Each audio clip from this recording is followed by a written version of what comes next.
What is going on, everyone? It's Ultimate Spy 53 here, and welcome to another episode of Reviewed number 136. And today, I'm going to be reviewing the movie Flushed Away.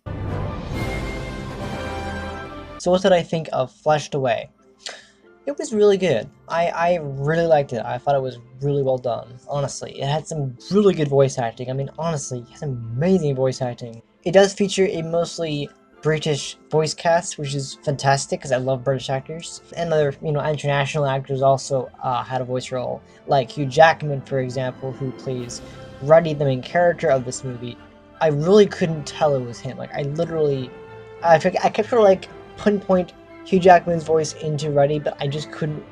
It just didn't make any sense. Like he voiced the character, but it doesn't mean that I can tell that it's him. Like, I don't know. I couldn't tell it was him at all. Like, there's just like, I guess I'm so used to hearing his American accent. And I know in interviews I hear his Australian accent, but I just couldn't hear him with that voice as Ruddy, because he's doing a British accent, so it was just so weird. But apparently Hugh Jackman did the voice of Ruddy. It was so weird. It was in the credits, and he does the voice, but it's just like, ugh, weird. But yeah, honestly, yeah, this movie had one of the best voice casts I've ever watched in terms of a movie like this. I mean, it was the last movie to be produced by, or at least co-produced in this case, by DreamWorks Animation. But the cast itself has Ian McKellen as the villain of the movie, the Frog, who wants to wipe out all rats from the sewer.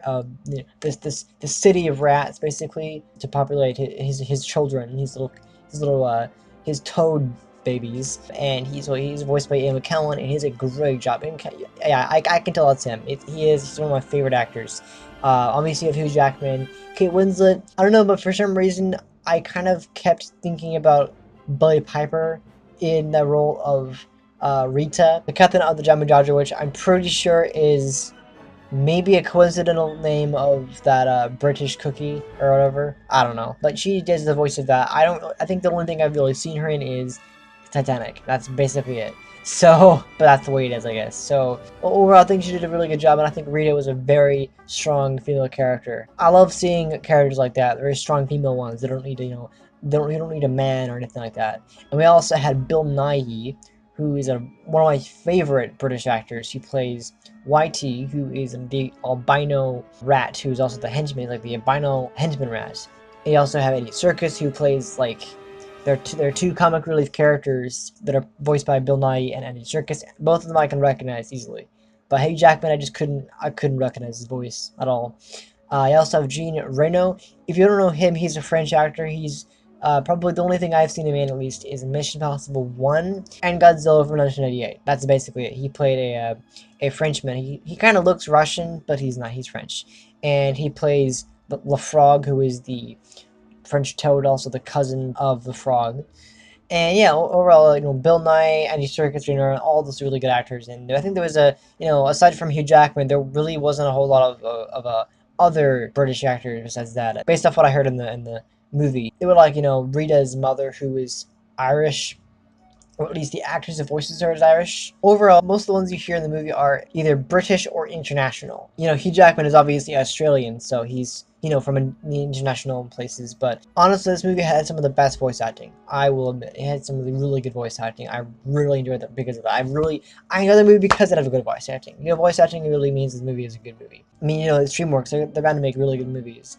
But it was also the first DreamWorks movie from the style of the Wallace and Gromit characters in terms of animation to feature a character cameo from a previous film. In this case, Madagascar. I kind of didn't notice that the first time, maybe. I think the second time I saw it, I might notice it. I don't know when I saw it. I think I noticed it before, but Alex the Lion from the Madagascar series, which is one of the longest running DreamWorks series aside from Shrek. I think Shrek is even longer than that, but because I think Madagascar has 3 movies out now, and they're making a 4th one eventually. But with this one, it was the first movie, because I think Pixar does that where they have Easter eggs of either characters that will appear in the next movie, the next movie they make, or they just they have Easter eggs of previous movies. But this one had an Alex Lion, 2 Alex Lions in this movie, which is pretty cool. But it was really fun to see this movie as one of those DreamWorks movies it's a really good movie. Funny, it was very funny. I really liked that. The comedy was really good, but also it featured obviously nods to Wallace and Gromit because again the animation style is based off of the Wallace and Gromit animation. I mean, obviously, I think it started with Chicken Run and then it became Wallace and Gromit, or I think either Wallace and Gromit came before. I don't know which came first, Chicken Run or Wallace and Gromit, but I think Wallace and Gromit, that animation style was like derived from that, so that they basically started it, and then more followed. In this case, Flushed Away was another example of a movie that was like that. But yeah, overall, it was really cool to see Easter eggs from other DreamWorks movies. I don't really consider this a DreamWorks movie. I mean, it is, but if just because it's in the animation style, I wouldn't consider it one, but it is. It just it's one of those unusual DreamWorks movie because of again the animation style is very similar to Wallace and Gromit because of the way their mouths are shaped. It's very similar. It almost kind of looks like it's stop motion, but it's not quite. It's hard to explain really. But again, it featured cameos of Wallace and Gromit in some form or another. There was when in the very beginning of the movie when we see Ruddy pulling out some clothes for him to wear for the day, he pulls out Wallace's basically his outfit. He's like his sweater, his vest, whatever you call it, his tie, all in one. And then I think later in the movie we see Rita picking up a stick with a grommet head on it. It's a very quick cameo, but it's really cool. I mean, it's really a nice little nod to that cartoon because that is basically that it's the same animation style as Wallace and Gromit, so it was really cool to see that. I've also been a fan of Wallace and Gromit. I'm not like I have watched all of them. I think I have actually. I think they only made like a few episodes. It was very very short lived, so I guess I have seen all of them. But overall, it was really cool to see that little Easter egg in there, aside from the DreamWorks Easter egg, but also the Wallace and Gromit Easter egg. Because again, if you're using the same animation style on purpose, you're like, oh yeah, we're using the same animation style we use for this thing. Well, we probably might as well throw in a cameo from those characters in one form or another, even if it's not physically. Like, if it's like a head or a article of clothing or whatever they wore in those previous movies or Avengers or whatever you call it. I think they originally from shorts and they became a movie. But it was cool, it was overall this movie, like I said before, it was very funny. It had a lot of funny things. I think the best part of the movie was the singing slugs. They were fantastic. They kind of provided a little comic relief because they kind of provided sound effects. Like they were literally the sound effects of the movie. Like they were so great. I love the slugs. They're funny. They sing. And overall, they're really fun to watch. There was a scene where it's right after Rita throws Rudy out of the boat, out of her Jammy Dodger, and he's on the dock, and you have the slug singing to Rita about let him come back, and it's so cool. It's also really funny, and it's just like this movie has some of the best singing in it because again all the singing is from the slugs. The songs were so funny. I love them. They're like the mascot of the movie, I would think. And one thing about this movie that I was hoping they would do, but they did not do, and it's why I didn't hate the movie. I didn't hate the movie at all. I just think I think I would dock a point off because of this because I wanted it to happen, but it didn't happen. But I wanted Rita and Rudy to be together, but it never happened. It never ever happened, and I was like, kind of because they become friends and you kind of feel like there's going to be romance coming, but it doesn't happen because she's a female rat and he's a male rat, and so like there could be some kind of chemistry there, but there wasn't, and I was a bit disappointed with that. But I don't have anything against the movie. The movie was great, but I wish there was some kind of romance there because because of the way their friendship formed throughout the movie. I was hoping that at the end of it he would confess his feelings to her, like there would be a hint of it. I mean, there was hints of it a little bit throughout the movie, and I was hoping that would happen, but it did not happen. So that was a bit disappointing. But overall, I still like their relationship. I still like their friendship, even if it didn't end up being a romance. I still like their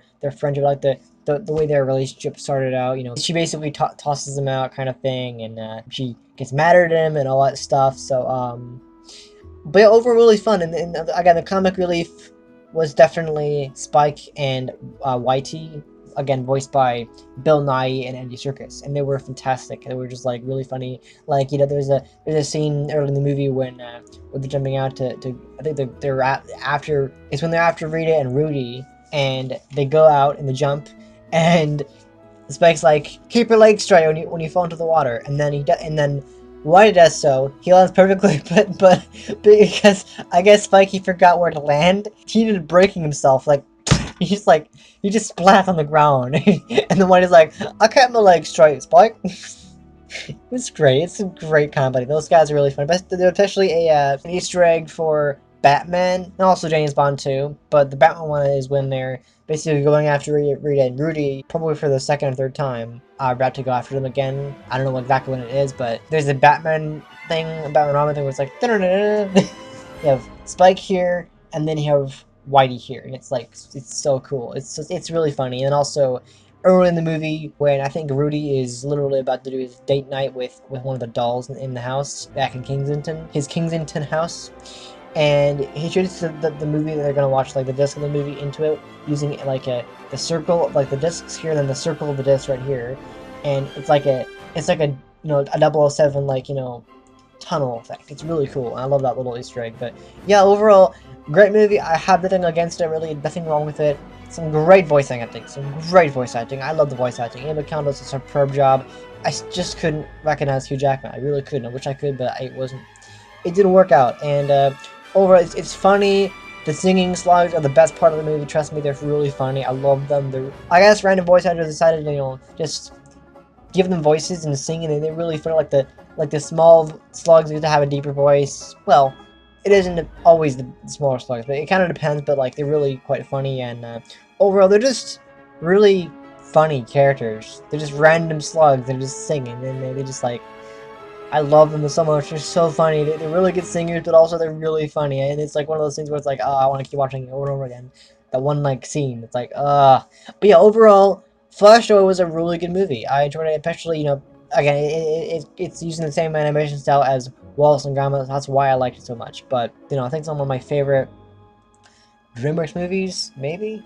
I don't know. It's a different DreamWorks movie. It's not your typical one, but I still really liked it, and it's quite a fun movie. I will admit, it's quite a fun movie to watch, especially if you like randomness and singing slugs.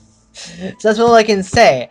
I'm gonna give this movie a 8 out of 10, which is actually pretty good. It's a pretty high score. Not a perfect movie. Not every movie's perfect. I mean, I give a lot of movies 10 out of 10, but this movie, because I wanted Rudy and Rita to have a relationship in the end, I can kind of give those points off to that because I wanted it to happen, but it didn't happen.